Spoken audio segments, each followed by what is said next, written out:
Et c'est pourquoi je voudrais proposer, Monsieur le Président, que nous établissions un barème de sanctions pour les chefs d'État qui ne répondent pas présents à l'appel, faisant en sorte que, par un ensemble de points de bonne conduite, ceux qui viennent régulièrement, comme nous par exemple, puissent être soutenus dans certains de leurs efforts. Exemple, les projets que nous soumettons à la BAD, la Banque africaine de développement, doivent être affectés d'un coefficient d'africanité. Les moins africains seraient pénalisés. Et comme cela, tout le monde viendra aux réunions ici. Le président du CNR et du FASO aborde maintenant le problème de la dette des pays africains. Nous estimons que la dette s'analyse d'abord de par ses origines. Les origines de la dette remontent aux origines du colonialisme. Ceux qui nous ont prêté de l'argent, ce sont ceux-là qui nous ont colonisés. Ce sont les mêmes qui géraient nos États et nos économies. Ce sont les colonisateurs qui endettaient l'Afrique auprès des bailleurs de fonds, leurs frères et cousins. Nous étions étrangers à cette dette. Nous ne pouvons donc pas la payer. La dette, c'est encore le néocolonialisme où les colonisateurs se sont transformés en assistants techniques. En fait, nous devrions dire qu'ils se sont transformés en assassins techniques. Et ce sont eux qui nous ont proposé des sources de financement, des bailleurs de fonds internes que l'on emploie chaque jour, comme s'il y avait des hommes dont le bâillement suffisait à créer le développement chez les autres. Ces bailleurs de fonds nous ont été conseillés, recommandés. On nous a présenté des montages financiers alléchants, des dossiers. Nous nous sommes endettés pour 50 ans, 60 ans, même plus. C'est-à-dire que l'on nous a amenés à compromettre nos peuples pendant 50 ans et plus. Mais la dette, c'est sa forme actuelle. Contrôlée, dominée par l'impérialisme. Une reconquête savamment organisée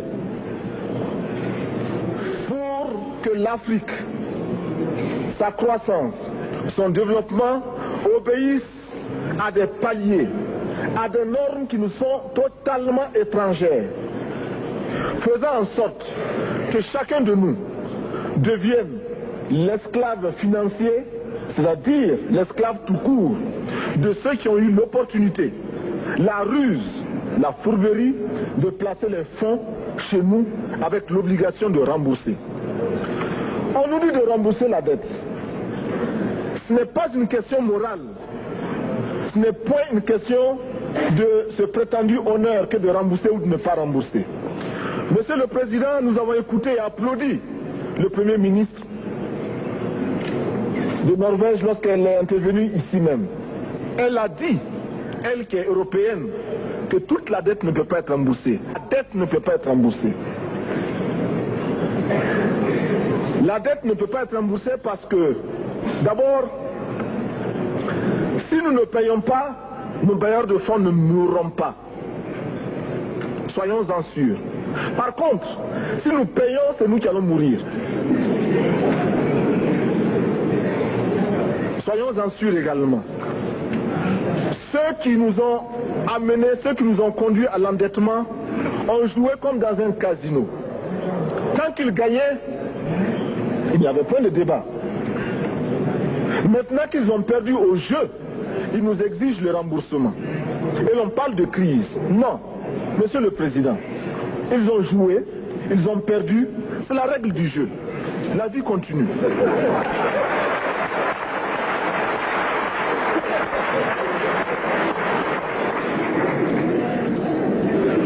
Nous ne pouvons pas rembourser la dette parce que nous n'avons pas de quoi payer. Nous ne pouvons pas rembourser la dette parce que nous ne sommes pas responsables de la dette.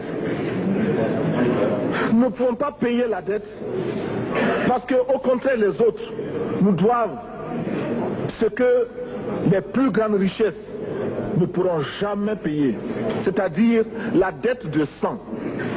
C'est notre sang qui a été versé. On parle du plan Marshall qui a refait l'Europe économique, mais on ne parle jamais du plan africain qui a permis à l'Europe de faire face aux hordes hitlériennes lorsque leur économie était menacée, leur stabilité était menacée. Qui a sauvé l'Europe? C'est l'Afrique. On en parle très peu. On en parle si peu que nous ne pouvons pas, nous, être complices de ce silence ingrat. Si les autres ne peuvent pas chanter nos louanges, nous avons au moins le devoir de dire que nos pères furent courageux et que nos anciens combattants ont sauvé l'Europe et finalement ont permis au monde de se débarrasser du nazisme. La dette, c'est aussi la conséquence des affrontements. Et lorsque l'on nous parle aujourd'hui de crise économique, l'on oublie de nous dire que la crise n'est pas venue de façon subite. La crise existe du tout temps. Et elle ira en s'aggravant chaque fois que les masses populaires seront de plus en plus conscientes de leurs droits face aux exploiteurs. Il y a crise aujourd'hui parce que les masses refusent que les richesses soient concentrées entre les mains de quelques individus. Il y a crise parce que quelques individus déposent dans des banques à l'étranger des sommes colossales qui suffiraient à développer l'Afrique. Il y a crise parce que face à ces richesses individuelles que l'on peut nommer, les masses populaires refusent de vivre dans les ghettos, dans les bas quartiers. Il y a crise parce que les peuples partout refusent d'être dans Soweto face à Johannesburg. Il y a donc lutte et l'exacerbation de cette lutte amène les tenants du pouvoir financier à s'inquiéter. On nous demande aujourd'hui d'être complices de la recherche d'un équilibre. Équilibre en faveur des tenants du pouvoir financier, équilibre au détriment de nos masses populaires. Non, nous ne pouvons pas être complices. Non, nous ne pouvons pas accompagner ceux qui sucent le sang de nos peuples et qui vivent la sueur de nos peuples. Nous ne pouvons pas les accompagner dans leur démarche assassine. Monsieur le Président, nous entendons parler de clubs. Club de Rome, club de Paris, club de partout. Nous entendons parler du groupe des 5, du groupe des 7, du groupe des 10, peut-être du groupe des 100, et que sais-je encore. Il est normal que nous créions notre club et notre groupe. Faisons en sorte que dès aujourd'hui, Addis Abeba devienne également le siège, le centre d'où partira le souffle nouveau, le club d'Addis Abeba.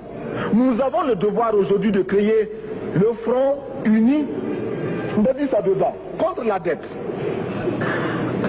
Ce n'est que de cette façon que nous pourrons dire aux autres, en refusant de payer la dette, nous ne venons pas dans une démarche belliqueuse. Au contraire, c'est dans une démarche fraternelle pour dire ce qui est. Du reste, les masses populaires en Europe ne sont pas opposées aux masses populaires en Afrique. Mais ceux qui veulent exploiter l'Afrique, ce sont les mêmes qui exploitent l'Europe. Nous avons un ennemi commun. Donc, notre club, parti d'Addis Abeba, devra également dire aux uns et aux autres que la dette ne saurait être payée. Et quand nous disons que la dette ne saurait être payée, ce n'est point que nous sommes contre la morale, la dignité, le respect de la parole. Parce que nous estimons que nous n'avons pas la même morale que les autres. Entre le riche et le pauvre, il n'y a pas la même morale. La Bible, le Coran, ne peut pas servir de la même manière celui qui exploite le peuple et celui qui est exploité. Il faudra alors qu'il y ait 2 éditions de la Bible et 2 éditions du Coran.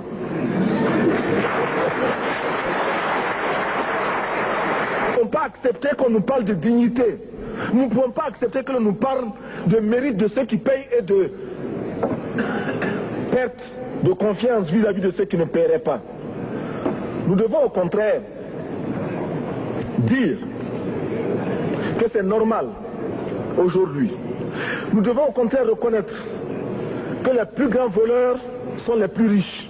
Un pauvre, quand il vole, ne commet qu'un larcin ou une peccadille, tout juste pour survivre par nécessité. Les riches, ce sont eux qui volent le fisc, les douanes et qui exploitent les peuples. Monsieur le Président, ma proposition ne vise pas simplement à provoquer ou à faire du spectacle. Je voudrais dire ce que chacun de nous pense et souhaite. Qui ici ne souhaite pas que la dette soit purement et simplement effacée? Celui qui ne le souhaite pas, il peut sortir, prendre son avion et aller tout de suite à la Banque mondiale payer. Tous nous souhaitons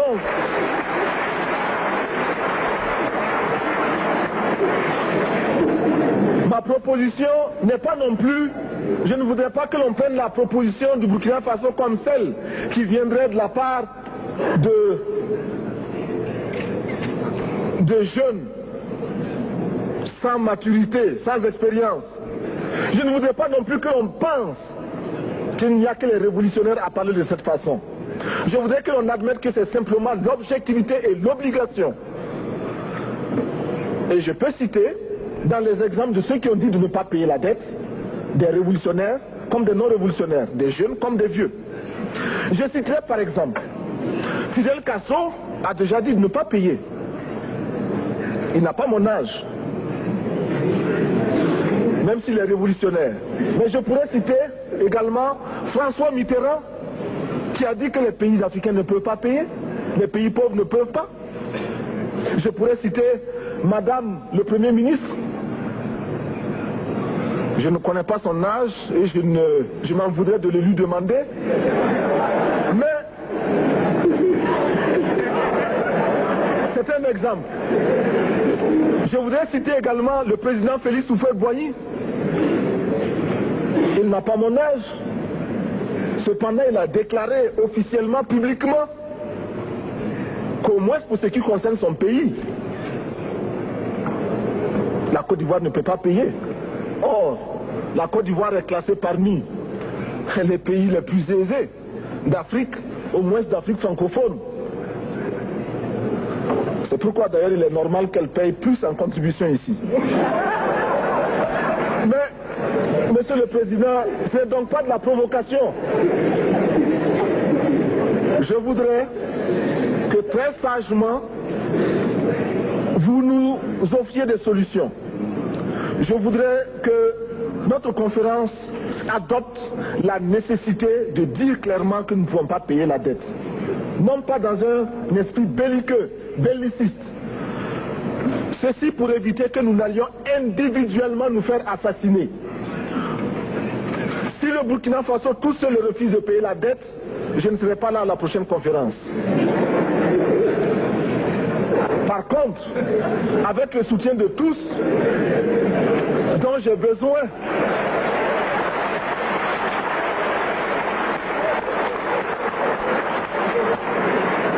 avec le soutien de tous, nous pourrons éviter de payer. Et en évitant de payer, nous pourrons à notre développement.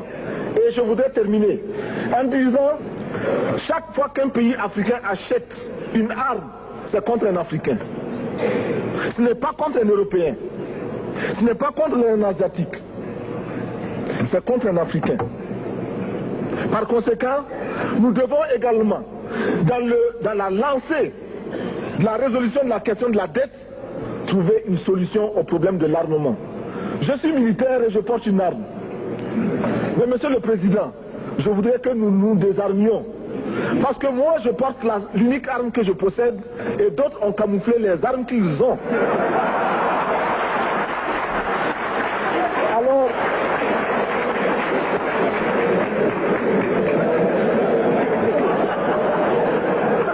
Alors,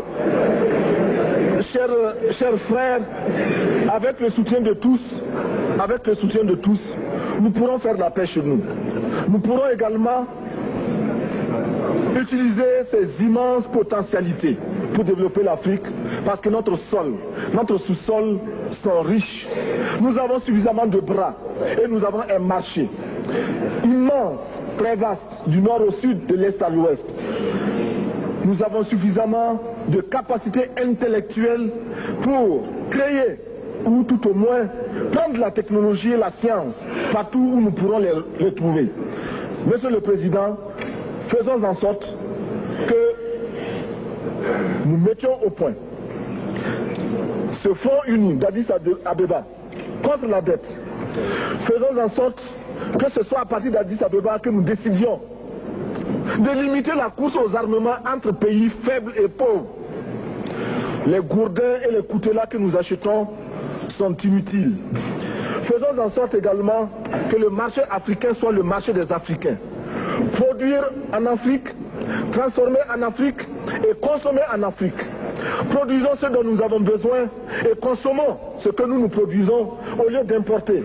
Le Burkina Faso est venu vous exposer ici la cotonnade produite au Burkina Faso, tissée au Burkina Faso, cousue au Burkina Faso pour habiller les Burkinabés. Ma délégation et moi-même, nous sommes habillés par nos tisserands, nos paysans. Il n'y a pas un seul fil qui vienne de l'Europe ou de l'Amérique. Je ne fais pas un défilé de mode, mais je voudrais simplement dire que nous devons accepter de vivre africain. C'est la seule façon de vivre libre et de vivre digne. Je vous remercie, Monsieur le Président. La patrie ou la mort, nous vaincrons.